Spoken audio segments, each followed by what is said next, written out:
In today's video, I'm going to teach you how to take your Hostinger website offline, a task that can be quite essential if you're planning to make changes or conduct maintenance without public access. We'll cover the steps you need to follow in just about 5 minutes. First, you need to head to the Hostinger website. This is where it all begins. Open your web browser and enter Hostinger's URL into the address bar.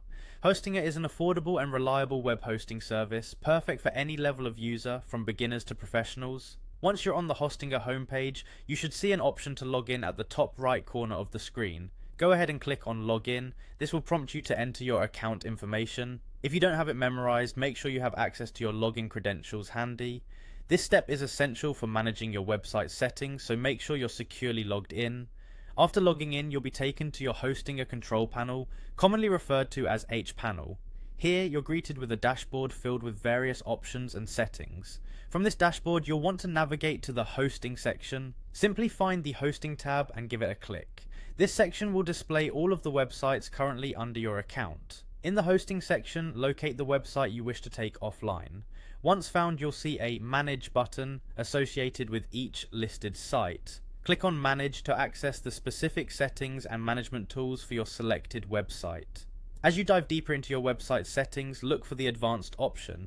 Clicking here will expand a selection of more technical settings and tools designed for finer control of your web presence. Within the Advanced settings, you'll find an option labeled Password Protect Directories. This is the tool you'll use to take your site offline temporarily. Click on this option to proceed. Essentially, adding password protection acts as a virtual lock, allowing only those with the password to access your site or certain parts of it. Once you've entered the Password Protect Directories section, click on the option Set a Password to limit access to your website or parts of it. Here you have the chance to enter a password of your choosing. Finally, ensure everything is set up correctly and then click on Protect. This will apply the password protection, effectively taking your site offline for anyone who doesn't have access to the password. And there you have it, a simple way to take your Hostinger website offline. This setup makes it perfect for making private changes or updates behind the scenes. If you found this guide helpful, be sure to explore more of our tutorials for useful tips and tricks on managing your digital presence.